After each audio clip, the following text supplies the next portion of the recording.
Muy bien, bienvenidos nuevamente a nuestra clase de Teología del Antiguo Testamento. Vamos a continuar con nuestras lecciones y ahora vamos a pasar a un tema nuevo que se llama la réplica al testimonio primordial. Nosotros ya habíamos visto en las clases anteriores lo que comprendemos como el testimonio primordial de Israel.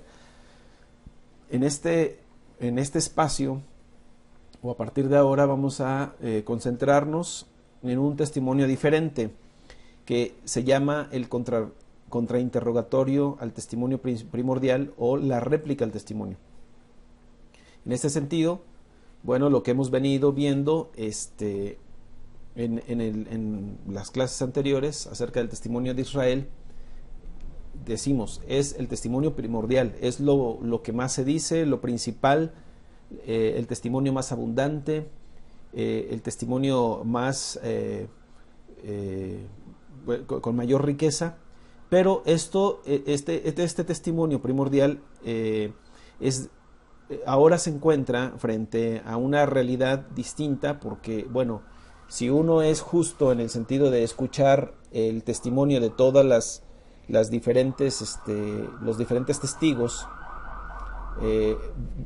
vamos a llegar a la conclusión de que el testimonio primordial no es el único tipo de testimonio, que hay dentro de todo este campo tan amplio de testimonios, muchos testigos que nos van a presentar un testimonio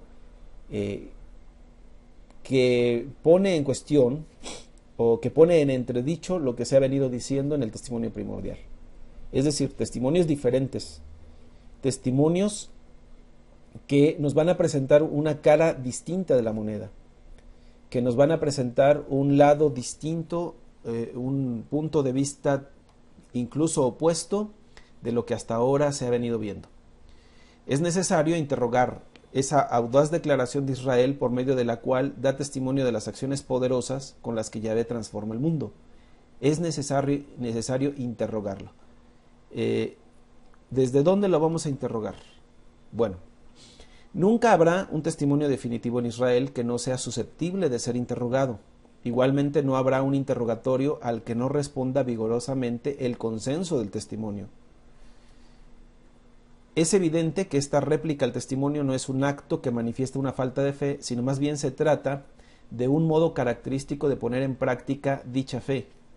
Vamos a ver que esta réplica al testimonio no son declaraciones increyentes, sino más bien son declaraciones creyentes, y que detrás de ellas está una fe poderosa, una fe grande, una fe sobresaliente y que debe ser considerada. Entonces, cuando hablemos de este contrainterrogatorio o de este testimonio alternativo como una cara diferente del testimonio, vamos a encontrarnos también con una fe o con una expresión de la fe que pocas veces se aborda en la teología. Y esta manera de practicar la fe quizá sea conveniente por el momento o los momentos históricos que nos toca vivir.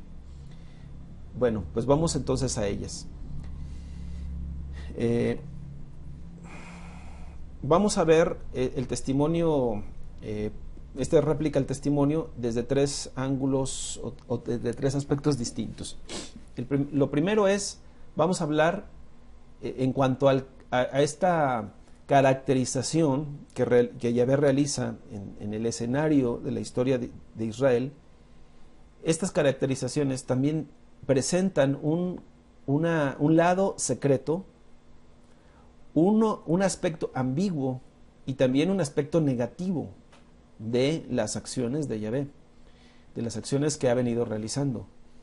Vamos a ir conociendo cada una de estas y vamos a ver que estos aspectos se basan principalmente en preguntas que Israel plantea frente al testimonio primordial y que van dirigidas hacia Yahvé, que van dirigidas hacia Dios.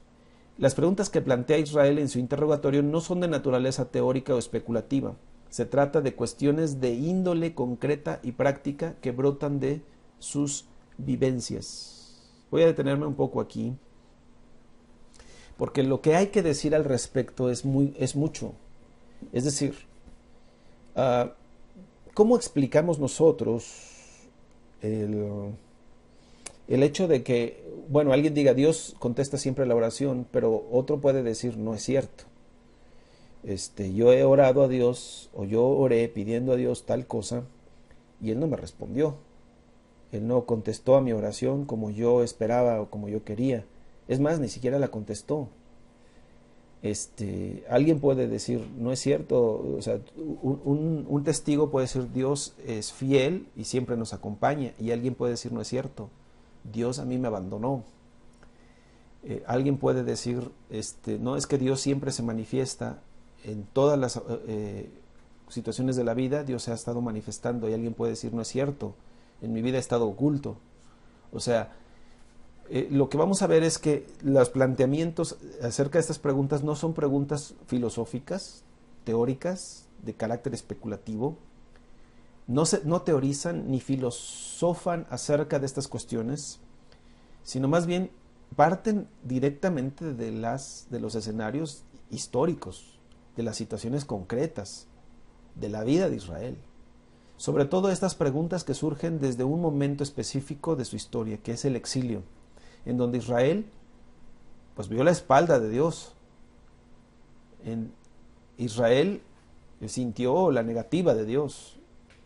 Israel se sintió abandonado y se sintió tentado en muchos momentos a acusar a Dios de ser un Dios que no correspondía a su manera de ser, que estaba actuando no como corresponde al testimonio primordial o como se le ha conocido hasta ese momento, sino que ha actuado de manera distinta. Ahora, las preguntas que plantea Israel en su interrogatorio entonces no son de naturaleza teórica o especulativa, se trata de cuestiones de índole concreta y práctica que brotan de sus vivencias. Decía, una de estas principales vivencias es la experiencia del exilio, pero no nada más del exilio. Vamos a encontrarnos en los Salmos muchas experiencias del salmista en las que están también impregnadas estas interrogantes. Dichas cuestiones son coherentes con el carácter de Yahvé, tal como aparece en el testimonio israelita. Esta visión de Yahvé es muy distinta a la dada en el testimonio primordial, mucho más calmada, menos optimista respecto a las exageradas afirmaciones anteriores sobre Yahvé. En otras palabras, son coherentes con el carácter con el carácter de Yahvé. No son incompatibles con el carácter de Yahvé. Es más bien cómo el testigo está interpretando ese elemento del testimonio y cómo lo está viviendo.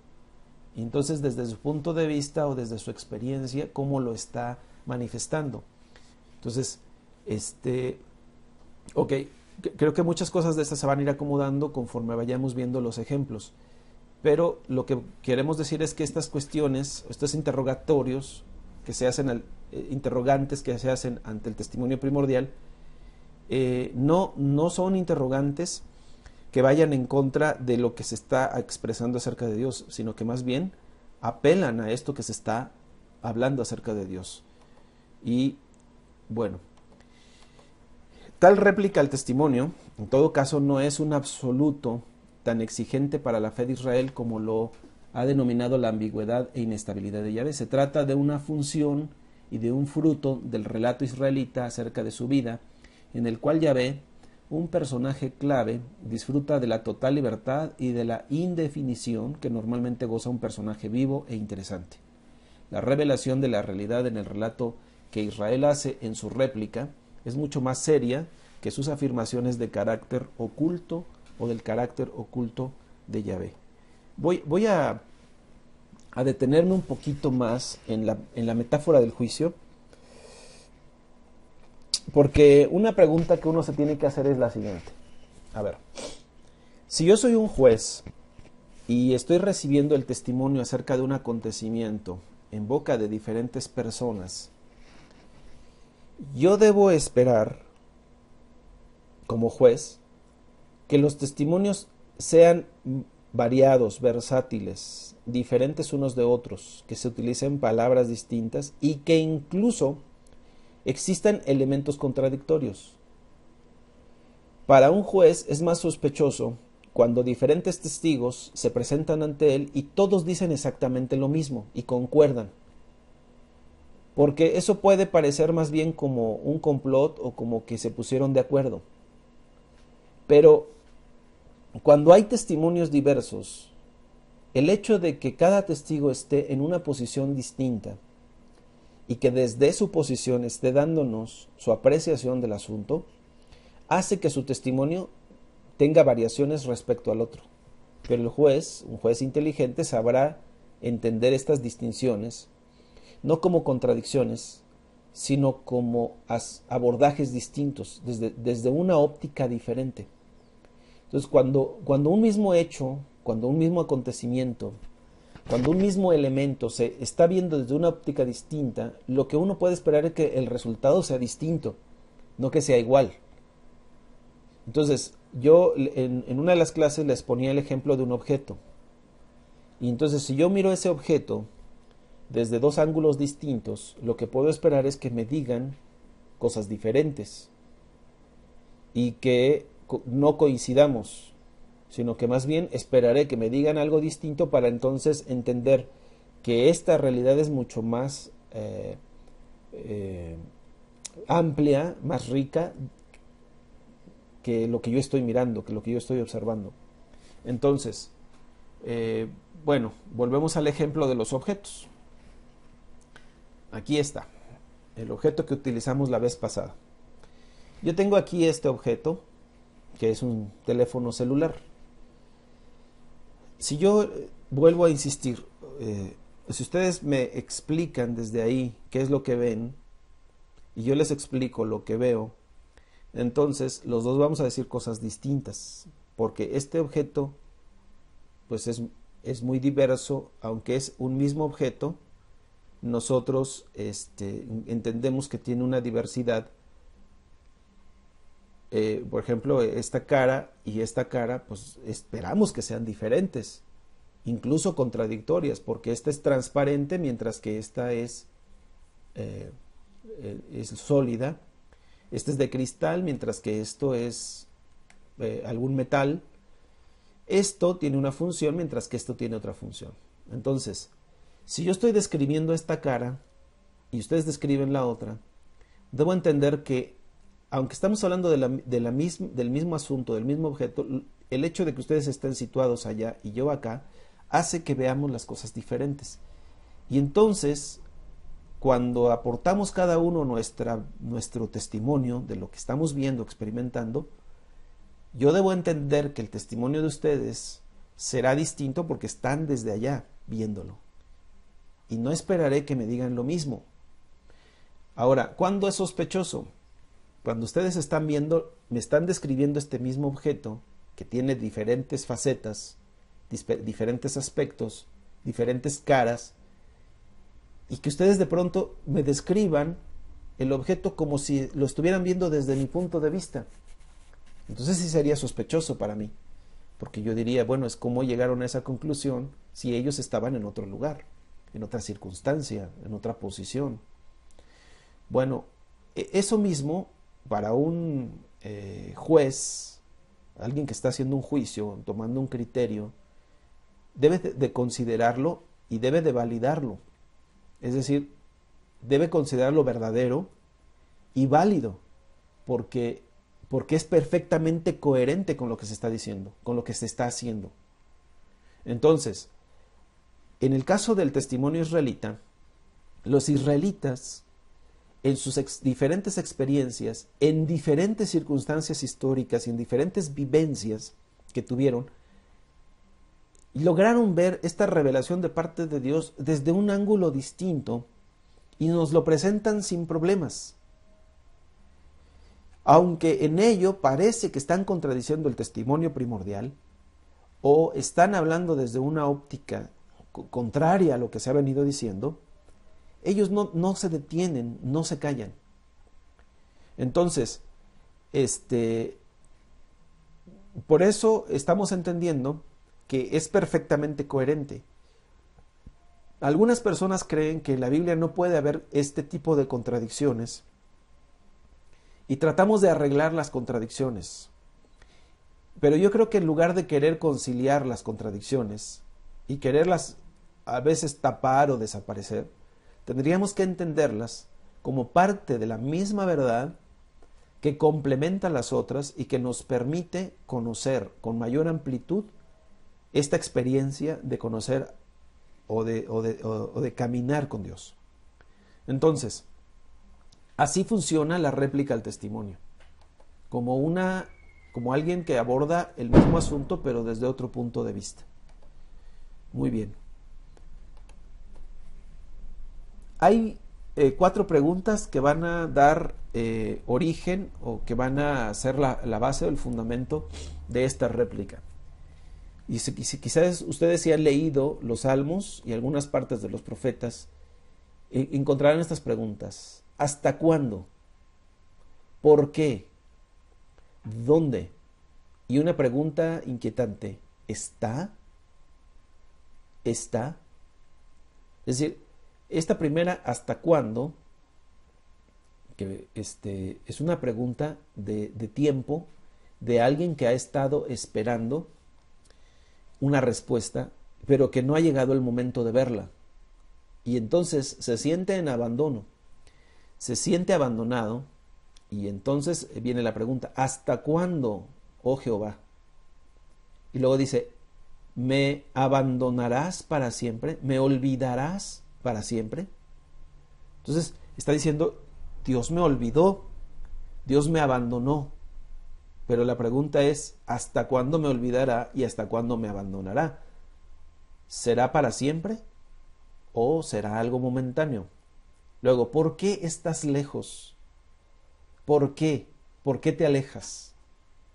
¿Verdad? ¿Dónde? ¿Dónde estás? Preguntando precisamente acerca de una ausencia. Y una duda es, ¿está o no está el Señor con nosotros? Entonces, nosotros vamos a encontrar en diferentes puntos de la Biblia, aunque de manera disminuida, este testimonio en el cual se interroga, surgen preguntas, y estas preguntas dan a dar ocasión precisamente a que el testimonio sea amplio. La suposición característica de Israel es que si la fuerza y la fidelidad de Yahvé están en funcionamiento, tal como afirma el testimonio primordial, no existirían ni una necesidad tan desesperada, ni una injusticia tan insufrible. Entonces la injusticia, queja y exilio, ellos la entienden como una negación.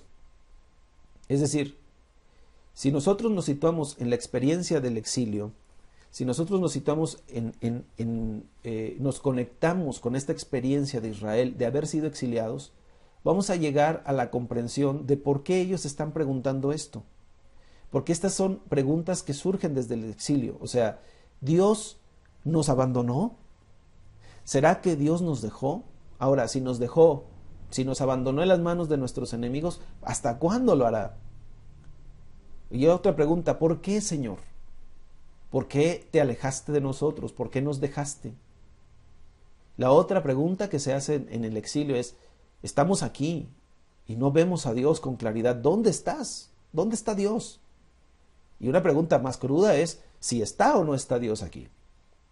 Entonces, esta suposición característica de Israel es que si la fuerza y la fidelidad de Yahvé están en funcionamiento, tal como afirma el testimonio primordial, no existiría una necesidad tan desesperada ni una injusticia tan insufrible.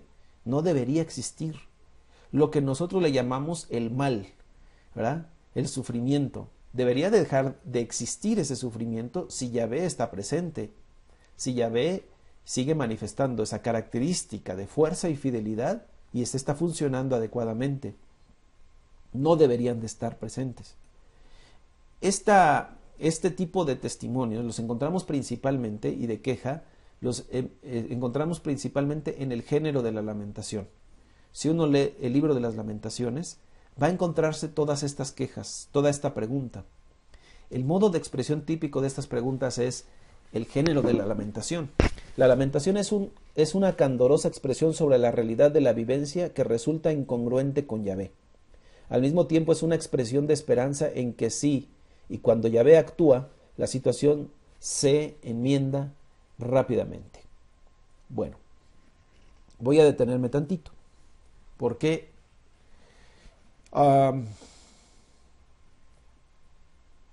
¿de dónde viene esta sensación de abandono? Si uno lee el libro de las Lamentaciones, que generalmente se le adjudica a Jeremías, el profeta, uno o puede observar con claridad el tremendo sufrimiento de la persona que está escribiendo. Es una queja continua, son ayes, es dolor, es una queja que brota desde adentro. Y claro, es muy natural y es muy obvio que estas quejas surjan para una persona que está viendo que su ciudad es invadida, que la gente de su pueblo está siendo asesinada, que las mujeres las toman, las matan, abusan sexualmente de ellas, que las mujeres embarazadas llegan soldados y con sus espadas les abren el vientre y brota la criatura que traen en su interior y la madre muere con el niño, que los niños pequeños en el tránsito de los soldados enemigos van corriendo y toman a un niño pequeño, lo levantan y lo arrojan sobre unas piedras o sobre un despeñadero para que el niño muera, que las casas son incendiadas, las azoteas están invadidas por soldados que con sus flechas matan al que pase, que destruyen los edificios más hermosos, que es profanado el santuario, que son saqueados los tesoros y que mucha gente es sometida por la fuerza y llevada, desterrada de ahí y que otros han tenido que huir.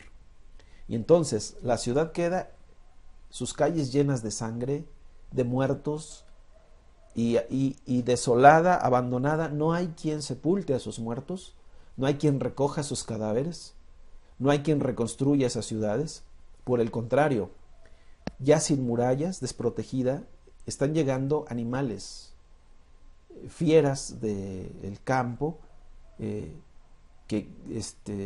carroñeros que vienen y se comen los cuerpos de las personas que quedaron ahí tiradas. Y esta experiencia hace precisamente que el observador, el hombre que está narrándonos todo esto, hay una desolación tremenda en su interior. Hay una experiencia de dolor, de amargura, de tristeza, es una sensación de abandono, porque por donde quiera que se ve todo esto, donde quiera que él pueda caminar, va a una calle, va a otra, quizá visite el barrio donde vivía, no sé. O sea, él está observando todo esto y está describiéndonos en una queja, en una lamentación, toda esta situación. Y claro que dentro de todas estas circunstancias surgen preguntas. Y las preguntas más obvias son en relación a Dios. El ser humano, en su naturaleza, tiene esa tendencia, esa inercia de hacerse este tipo de preguntas. Es decir, si Dios está aquí y es fiel y poderoso, la pregunta es, ¿por qué entonces está sucediendo esto? ¿Por qué si Él tiene a Israel como su pueblo elegido? ¿Y por qué si Él es poderosísimo? ¿Y por qué si Él es fiel y amoroso? Entonces estoy viendo con mis propios ojos este desgarramiento, este derrumbamiento, esta destrucción, esta violencia. Y una pregunta más grave es, ¿y por qué estoy vivo yo para ver todo esto? Entonces, obviamente surgen las preguntas. ¿Hasta cuándo, Dios? ¿Por qué? ¿Dónde estás? ¿Estás realmente? Entonces, todo aquel testimonio que se ha venido generando, de pronto se pone en duda. De pronto surge el cuestionamiento. De pronto se interroga para ver si es así o no es así lo que se ha venido diciendo. El asunto es que, como alguien que piensa en voz alta, sus preguntas se escriben tanto como las respuestas. El testimonio primordial se escribe como también ese pensamiento en voz alta de interrogarlo en momentos en los que las cosas no parecen coincidir con ese testimonio primordial. Entonces, en el derrumbamiento de Jerusalén, en la caída de Jerusalén, uno puede observar cómo es que, bueno, surgen todas estas preguntas. Vuelvo a insistir, o volvemos a insistir. Las preguntas no surgen de una especulación filosófica, surgen de la realidad misma, de lo que está sucediendo. Entonces, el acontecimiento paradigmático que provoca el interrogatorio de Yahvé es el exilio y la destrucción del templo.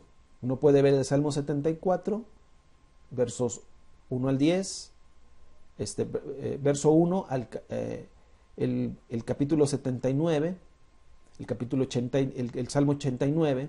Bueno, uno puede ver estos salmos y ahí va a encontrar este acontecimiento, la referencia al exilio, ¿verdad? Israel se encontró en muchas otras situaciones con que la misma sensación de fracaso, de ausencia y de abandono era abrumadora y requería el mismo cándido interrogatorio de Yahvé. Bueno, ¿qué creyente no se ha preguntado esto en los tiempos difíciles, en los tiempos de hay una transición por un momento de sufrimiento, de dolor, de angustia, en el que surgen preguntas? Ahora, es natural y es obvio que surjan estas preguntas. ¿No sería natural que alguien en un momento de duda, en un momento de sufrimiento, de angustia, no se atreva a cuestionar todas estas cosas? ¿Por qué? Porque precisamente en las preguntas y en los cuestionamientos se buscan respuestas nuevas, se buscan soluciones, se busca una profundización. Son los momentos de crisis,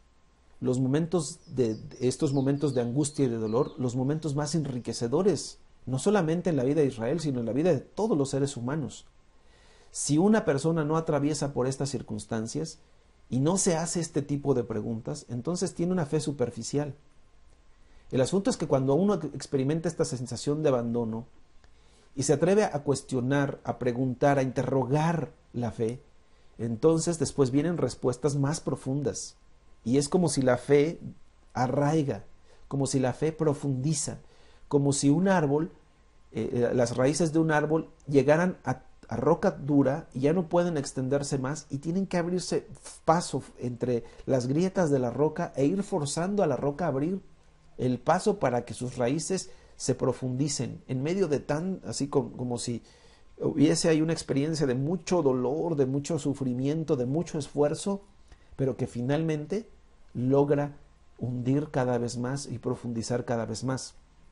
Entonces, este tipo de interrogatorio, este tipo de cuestionamiento de la fe, hace precisamente que la fe madure, que la fe se fortalezca, que la fe se arraigue.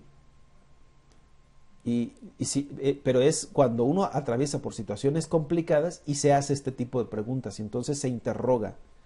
Cuando uno sale del interrogatorio, cuando uno sale ya de este tiempo de cuestionamientos, entonces resulta que resurge con una fe renovada, con una fuerza vitalizante mucho mayor, con una esperanza bien arraigada, cimentada, con mejores respuestas, con una actitud más madura, más positiva, más tolerante, etcétera, etcétera. Entonces, es necesario que esta cuestión, que esta fe sea interrogada.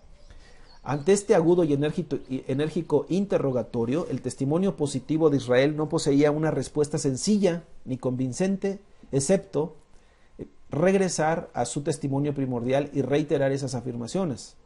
El repetido testimonio es ciertamente firme y convincente, no obstante, para quienes vivían en una situación de consternación sin solución, el testimonio no silenciaba o echaba por tierra la réplica al testimonio que debe haber perdurado en Israel como una forma de fe seria, como una manera de vivir la fe. ¿Ya? Bueno, vamos a ver entonces el primero, la sensación de abandono. El término abandono incluye la arbitraria prerrogativa masculina del divorcio. Regresando a las metáforas, aquí vamos a recurrir a la metáfora del matrimonio, y esta sensación de abandono es la sensación de una mujer que ha recibido la carta de despedida del marido, una carta de divorcio. La carta de divorcio no es el divorcio como lo conocemos hoy, que va uno ante un juez y el juez dictamina y determina, bueno, que el matrimonio ha sido disuelto, ¿no? En la antigüedad no era así. En la antigüedad era el marido veía a la mujer y no le satisfacía en algo, entonces sencillamente le escribía una carta y la despedía. Y entonces imaginémonos la sensación que tiene una mujer de impotencia, de evaluación de su persona, de desprestigio, de cómo enfrentar a los demás y sobre todo esa sensación de estar abandonada. Entonces, el término abandono se basa precisamente en ese sentido. Solamente que Israel de pronto interpreta ese abandono de Dios como una decisión arbitraria de un marido que le ha extendido la carta de divorcio a la esposa. Pero lo entiende de momento como una cuestión arbitraria. Y es que Israel no ha profundizado, no ha logrado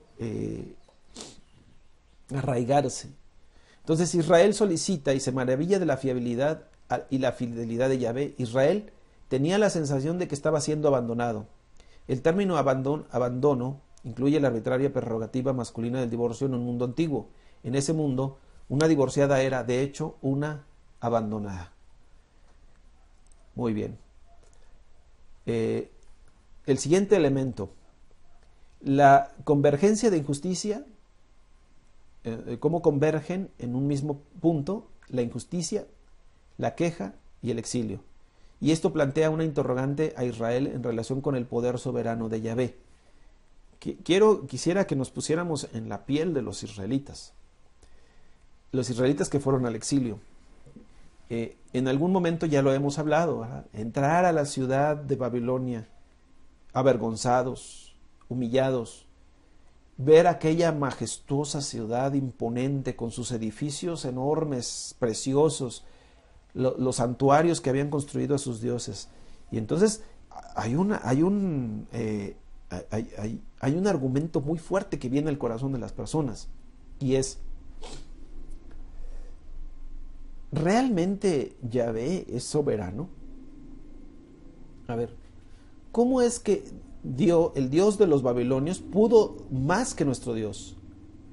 ¿Y por qué nuestro Dios no nos defendió ante ese Dios? Entonces, ¿será que realmente Yahvé tiene el poder, el control o la soberanía?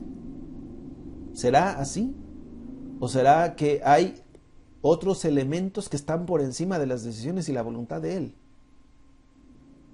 Entonces, Israel se siente víctima de una injusticia ante los babilonios. Claro, se puso con una potencia, no podía ponerse con una potencia tan grande, tan fuerte, tan devastadora como lo era el pueblo babilonio, y ante ellos, pues Israel se ve como un pequeño que está siendo agredido y violentado por uno más grande, y lo ve como una injusticia. Y entonces ahí convergen ese sentimiento de injusticia y de queja y de exilio. Israel lo primero que hace es quejarse con Dios y decir: bueno, yo estoy el más chiquito y me dejaste ante el más grandote, ¿y por qué me abandonaste ante él? ¿Ah? ¿Por qué? Claro que en estas preguntas las respuestas van a ser diferentes, y el problema no va a ser Yahvé, el problema es el mismo pueblo, porque las respuestas que va a encontrar Israel no son en relación con Yahvé, como si él hubiera fallado, ¿verdad? Esta mujer que se queja de que el marido le ha dado carta de divorcio y la ha abandonado, de pronto reconoce: pues tenía razón mi marido, porque yo andaba con otros hombres, ¿verdad? Era adúltera, soy una mujer adúltera. Entonces, tiene razón el marido. De pronto lo veo como una injusticia que me haya abandonado así, que me haya dejado a mi suerte, que me haya expulsado de la casa y sin ningún tipo de sustento. De pronto para mí me parece injusto, pero creo que hay razón para que esto haya sucedido así. Es claro que Yahvé desea ser contemplado como alguien plenamente soberano. Eso es lo que significa obtener la gloria o santificar mi nombre. Resulta igualmente evidente que Yahvé desea ser percibido como alguien plenamente fiable y digno de absoluta confianza. ¿Y cómo se logra esto? Bueno, esto es un proceso lento y doloroso, en que el contrainterrogatorio no se lleva a cabo directamente a través de una amplia o aplastante generalización, más bien se desarrolla mediante un proceso lento y atento que consiste en sonsacar los detalles y percibir indicios de incoherencia que afloran en las más importantes afirmaciones. Esto es un proceso muy lento, pero Israel va a llegar a las mismas conclusiones. O sea, ¿por qué Yahvé me ha abandonado? ¿Por qué me ha dejado? ¿Por qué ha permitido? Es más, me ha entregado, así, me ha expulsado, ¿verdad? Y bueno, en un proceso más lento, ya apagados un poco, apaciguados un poco los ánimos, la conclusión de Israel es la siguiente. Bueno, en relación con este marido que me ha dado carta de divorcio y que me ha abandonado, lo que yo puedo decir es que yo desde hace mucho tiempo lo había abandonado a él y había sido infiel, y tiene razón en haberme abandonado y haberme dejado en esta condición. Pero Israel entiende después que ese abandono no es un abandono para siempre, sino que es un abandono disciplinario que busca la corrección y que busca la restauración de la relación. Es decir, te expulso para que veas, para que experimentes qué es esto de vivir sin mí, ya que has querido vivir sin mí, para que entonces vuelvas a mí ya con una reflexión distinta. Si no se hace este tipo de interrogación, si no se hace este cuestionamiento, Israel no va a profundizar. O sea, Israel nunca hubiera llegado a la conclusión de que Dios es fiel, a menos que hubiera hecho estas preguntas. ¿Por qué? Porque uno lo puede ver en Ezequiel, cuando el ejemplo que les daba en la clase anterior, cuando él les dice, tú te prostituiste y te fuiste tras de otros dioses, entonces, ¿qué yo haré contigo? Dice, te voy a exhibir delante de todos ellos y voy a mostrarles a ellos de qué estás hecha y cuáles son tus actitudes y quién eres tú realmente, para que todos te conozcan y sepan quién eres. Pero después de esto, te tomaré y te volveré a ser mía. Porque la pregunta es, ¿haré yo contigo como tú hiciste conmigo? No, sino que yo me mantendré fiel en mi pacto y perpetuaré mi pacto contigo y lo afirmaré contigo, pero no sin antes que tú hayas aprendido la lección. Ahora, para llegar a esta experiencia y esta comprensión, Israel tuvo que pasar por un proceso lento, ¿ah? Tuvo que cocinarse lentamente esto. El exilio duró 70 años. Y es en el exilio donde más hubo producción literaria. Muy bien. ¿Cuál es el contexto del interrogatorio? Mientras que dicha tradición del pensamiento y razón consideraba importante ofrecer afirmaciones generales y coherentes de forma responsable, el testimonio judío valora la disyunción que trastoca la afirmación general y que presta atención a la contradicción como elemento de verdad. Es este exilio. Bueno, un elemento, una experiencia contemporánea de precisamente que ha llevado a también hacer este cuestionamiento es el Holocausto. Creo que de todos es sabido lo que sucedió en la Segunda Guerra Mundial en los campos de concentración y cómo las personas de ascendencia judía en Europa, sobre todo en la Alemania, fueron perseguidos, fueron capturados, fueron llevados a guetos, a campos de concentración y fueron exterminados de manera sistemática. Bueno, se pretendió exterminarlos, que gracias a Dios no fue algo que se logró. Pero el Holocausto o esta experiencia es similar a la experiencia del exilio, porque los judíos, que aunque son una raza o una cultura milenaria que está, no sé si decirlo así, está acostumbrado, pero no están acostumbrados, porque no lo han tomado ya como algo que es parte de ellos. Sin embargo, sí es parte de su vida el hecho de que hayan sido perseguidos, rechazados, marginados en diferentes épocas, pero esta época del Holocausto es una de las más angustiantes. Entonces, creo que todas nuestras explicaciones simples acerca de Dios y de nuestra relación con Él tendrían que desaparecer y tendríamos que replantearnos muchas cosas. La teología que se hacía antes de este holocausto y la teología que se ha venido haciendo después es una teología totalmente diferente. Porque la teología que se venía haciendo antes del holocausto, antes de la Segunda Guerra Mundial, era una teología muy optimista, muy irreal, o sea, sacada de la realidad, abstracta. Y entonces, cuando sucede esta penosa y muy penosa experiencia de la Segunda Guerra Mundial con el holocausto judío, y no solo judío, de todas las personas discapacitadas, de todos los problemas de las personas con deficiencias mentales, de las personas que fueron perseguidas y asesinadas como se me fueron los gitanos, los judíos, bueno, fueron un grupo mayoritario, pero no fueron los únicos. Ahora, esta cuestión es una situación que nos lleva a preguntarnos. Alemania, que es el país en donde surgió la Reforma Protestante, un país evangélico, con una tradición evangélica muy sólida, donde fueron gestados muchos de los movimientos de reforma, en particular el movimiento luterano en el siglo XVI y posteriormente varios otros movimientos.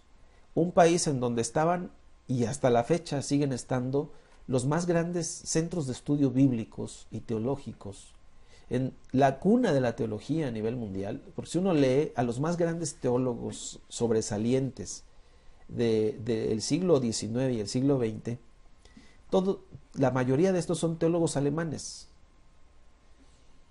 Y las obras más grandes bíblicas son obras alemanas. Los institutos bíblicos, los institutos que se dedican al estudio de los textos sagrados, hacer la crítica textual, todas estas universidades tan famosas a nivel mundial y reconocidas están en Alemania. Y bueno, ¿por qué hago tanto énfasis en esto? Porque precisamente en ese lugar es donde surge el holocausto.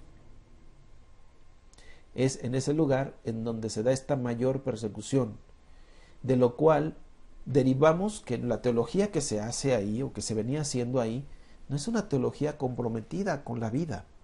Era una teología muy, muy abstracta, muy salida de la realidad. Es decir, el establecimiento de todos estos estudios y estos dogmas desconectados de la vida humana trajeron como consecuencia precisamente una desconexión y una deshumanización completa. Y se persiguió a estos pobres hombres por una cuestión étnica y religiosa, y millones de personas murieron. Entonces, ¿qué tenemos que hacer? ¿Cuál es el planteamiento? Surgen nuevamente las preguntas. ¿Y qué pasó en el holocausto? ¿Dónde estaba Dios? ¿Qué está pasando con Dios? No solamente los judíos se preguntaron eso en los campos de concentración. Dios mío, ¿dónde estás? No fueron ellos solamente. No fueron los gitanos. No fueron los padres de los niños con deficiencias.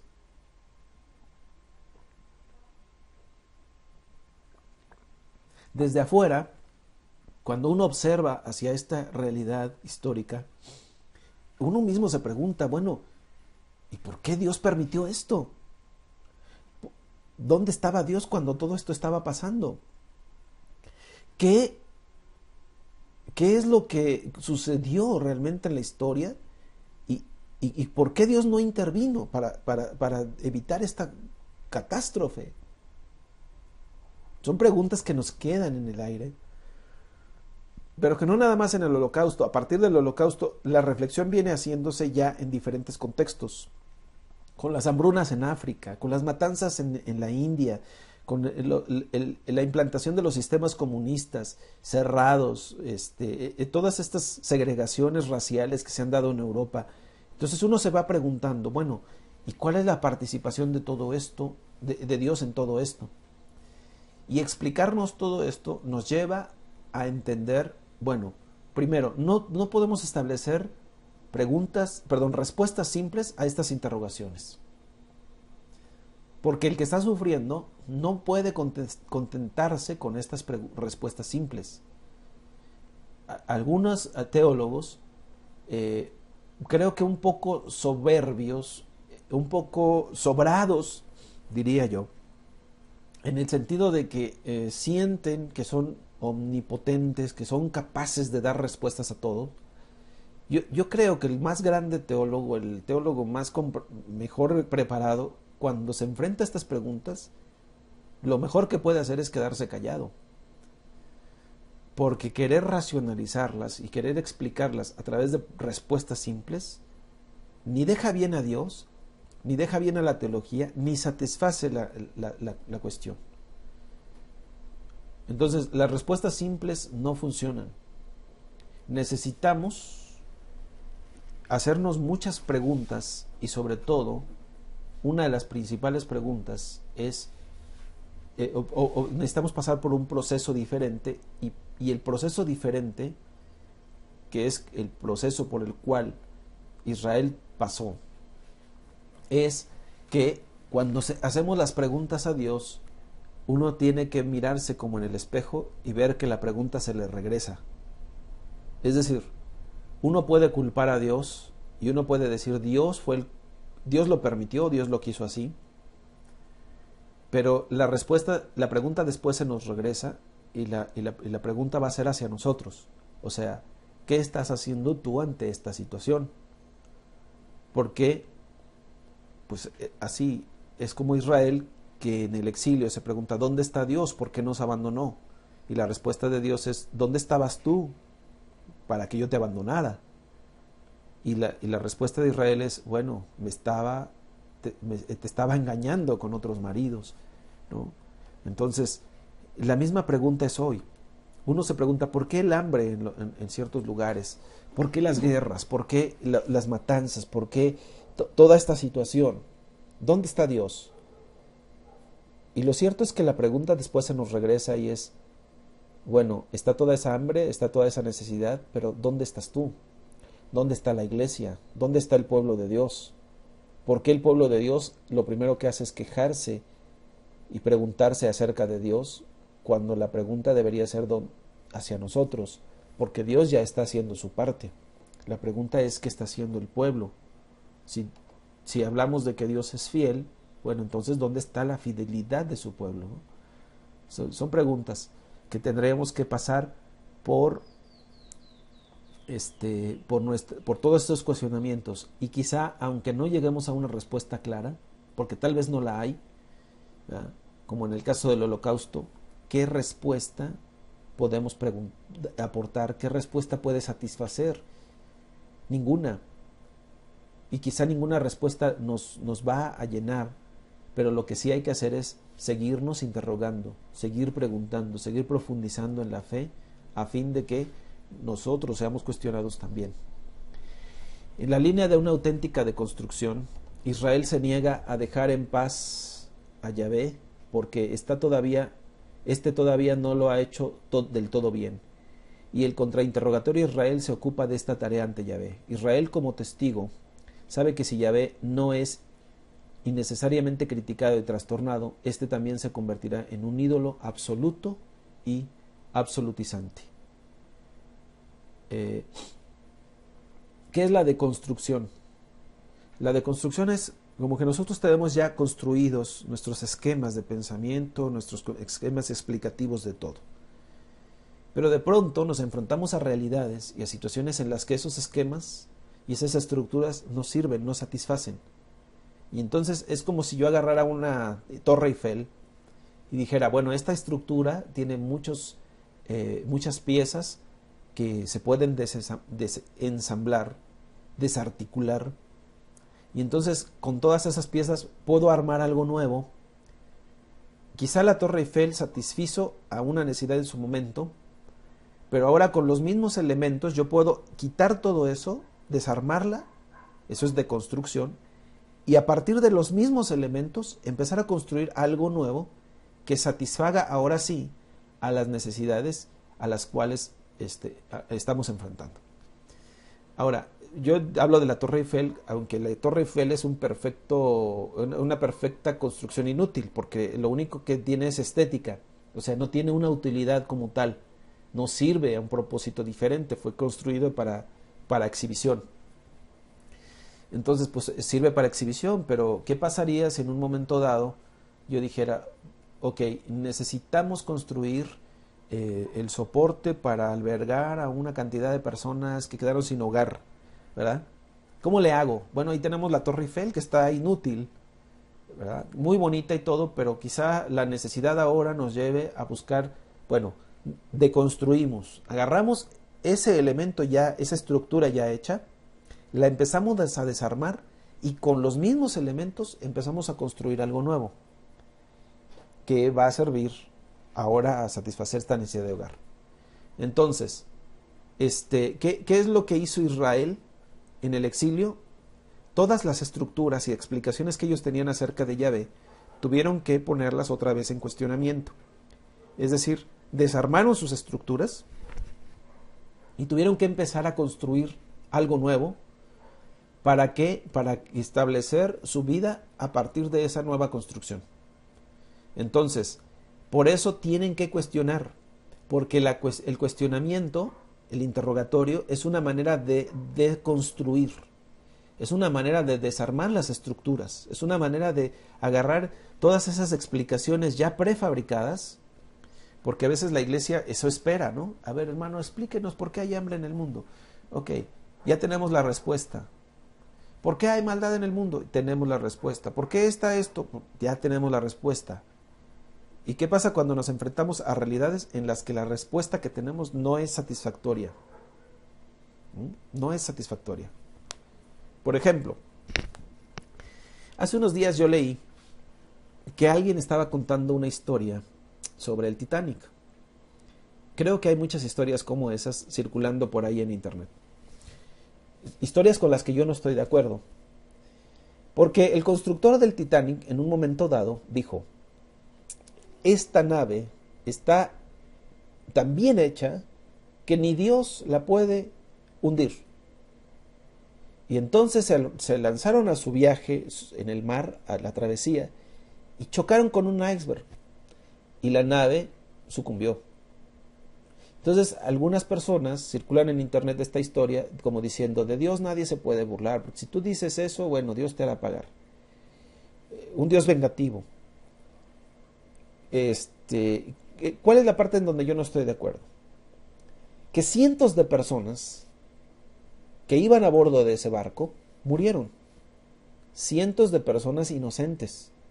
Es decir, quizá una persona que fue quien construyó el barco se atrevió osadamente, orgullosamente o prepotentemente a decir que su nave era tan perfecta que nadie la podía hundir.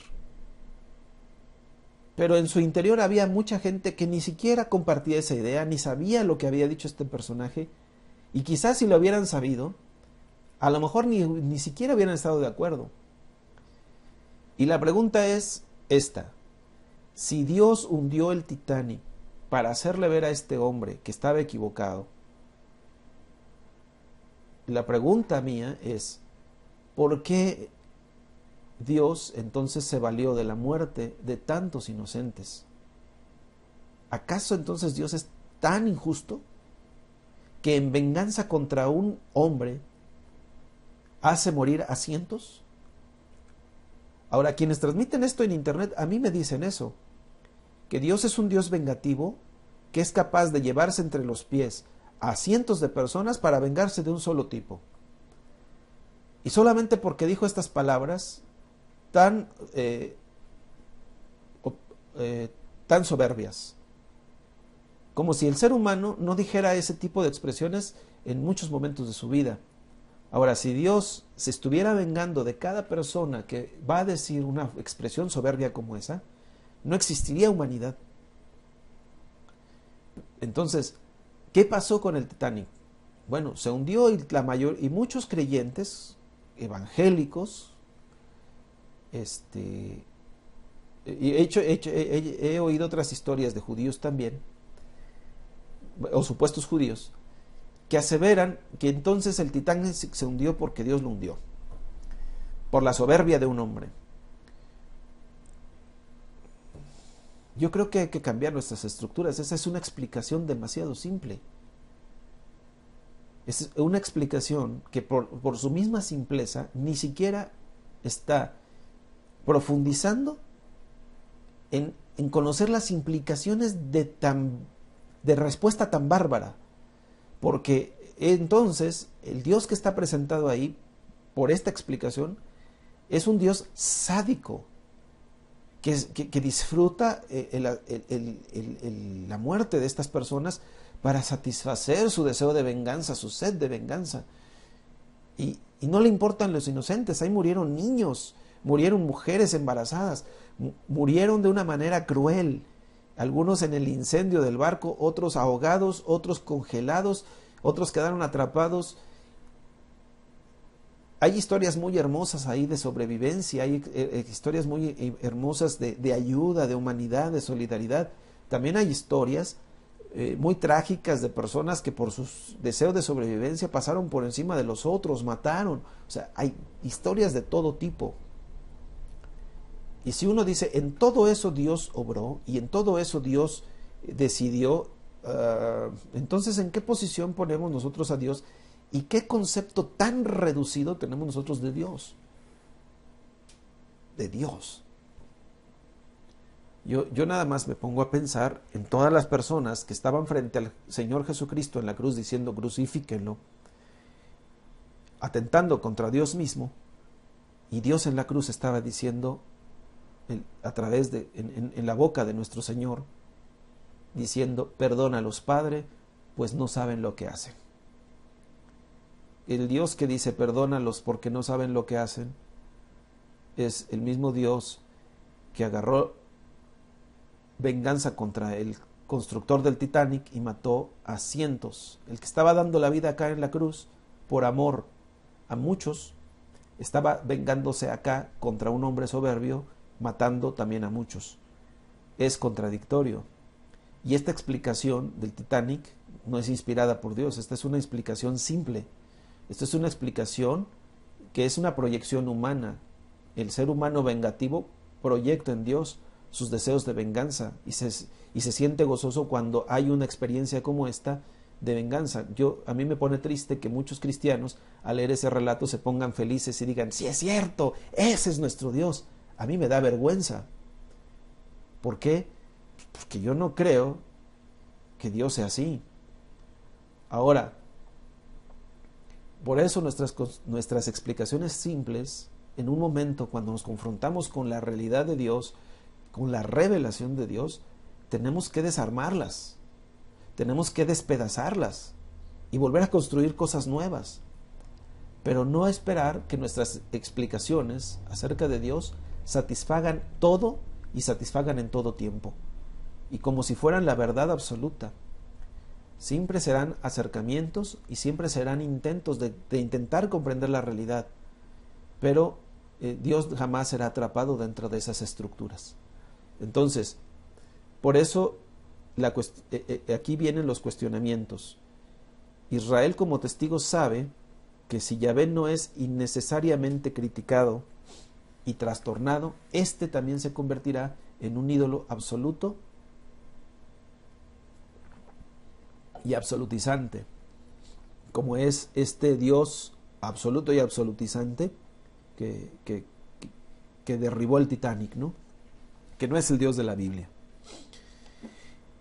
En realidad no es cuestionar a Dios, sino cuestionarnos nuestras preconcepciones acerca de Dios contra cualquier ambición totalitaria, triunfalista y absolutizadora. En realidad, cuando cuestionamos a Dios, más bien no estamos cuestionando al Dios verdadero, sino estamos cuestionando nuestras propias preconcepciones acerca de Dios. Es como si nos preguntáramos, ¿esta idea que yo tengo de Dios es verdadera? Ahora, yo les lanzo el trabajo de cuestionarse. Quizá usted haya sido uno de los que transmitió ese mensaje del Titanic u otros parecidos, ¿no? Entonces, cuestiónese, hágase una pregunta. ¿Ese Dios Yo estoy cuestionando ese Dios. Estoy cuestionando al Dios que presentan ahí. Pero no es el único caso. Se presenta ese tipo de cuestionamientos en otros momentos. Yo recuerdo hace varios años que hubo un huracán, el huracán Paulina, que golpeó la costa del Pacífico y causó tremendos estragos en la ciudad de Acapulco. Y entonces yo recuerdo de una persona que dice, bueno, esto sucedió porque Dios quiso castigar a la ciudad de Acapulco, porque Acapulco es como Sodoma y Gomorra, ahí hay de todo, es la vida nocturna, hay muchos burdeles, centros nocturnos, la gente va ahí a hacer todo tipo de maldad. Entonces Dios castigó a la ciudad y entonces ahora les trajo una maldad, una destrucción como hizo con Sodoma y Gomorra. Yo cuestionaría esa visión de Dios, yo cuestionaría ese Dios. Yo diría, ¿por qué? Pensando en el Dios de esta persona, diría, ¿por qué tú destruiste o castigaste esa ciudad matando gente inocente ahí? ¿Por qué tú destruiste esa ciudad y abandonaste a los cristianos que estaban también en esa ciudad? Porque había creyentes que murieron, gente fiel a Dios que perdió sus casas, que perdió sus posesiones, sus autos, que perdieron la vida. Entonces, la pregunta es esa. Jesús cuestionó estas preconcepciones acerca de Dios cuando les dijo, ¿ustedes creen que eran más injustos los hombres que murieron allá en la torre X? No recuerdo ahora el nombre. No. Nosotros tenemos concepciones de Dios prefabricadas, preconcebidas, prejuiciadas, y nos quedamos con esas concepciones y no nos atrevemos a cuestionarlas. Entonces, el interrogatorio al testimonio primordial no es una interrogación atea, incrédula, o increyente acerca de Dios, sino más bien sirve para cuestionar si nuestras ideas acerca de Dios no son ideas preconcebidas, prefabricadas, simplistas, superficiales, simples, ¿verdad? Y también si nosotros estamos buscando esas respuestas, ¿para qué las estamos buscando? Cuando nosotros nos hacemos esas preguntas acerca de Dios, en Israel no eran preguntas acerca de Dios, no eran cuestionamientos contra Dios, sino cuestionamientos contra sus propios conceptos de Dios, que los pusieron en jaque y de pronto tuvieron que deconstruir lo que tenían para reconstruir una nueva visión. Entonces, esta visión totalitarista, triunfalista y absolutista, una visión totalmente extrema acerca de Dios, fundamentalista, tuvo que ser cuestionada y llevada a un punto en el que ya no era cuestionar a Dios, sino que Israel tenía que cuestionarse a sí mismo. Entonces, si yo regreso con el ejemplo del castigo a los acapulqueños, cuestionar a Dios ahí sería como que la persona que hizo este comentario de pronto empezara a cuestionarse a sí misma y se empezara a cuestionar acerca de qué es lo que cree y cómo están sus actitudes frente a los demás. Porque es algo así como si esa persona fuera Dios, él hubiera hecho eso, hubiera lanzado una tormenta contra esa ciudad y hubiera lanzado una contra Las Vegas y hubiera lanzado una contra infinidad de ciudades en las que la prostitución, la degeneración es una fama porque esto está presente en todos los lugares. Pero si Dios dejara que por una hora fuéramos Dios, nosotros acabaríamos con el mundo en un ratito. Y eso debe llevarnos a cuestionarnos si esto que creemos de Dios no es sino una proyección nuestra, una proyección de nuestros propios sentimientos y emociones e ideas, o es realmente la revelación de Dios. Bueno, ahí les dejo este cuestionamiento como tarea. Y nos vemos en la siguiente clase. Que Dios los bendiga.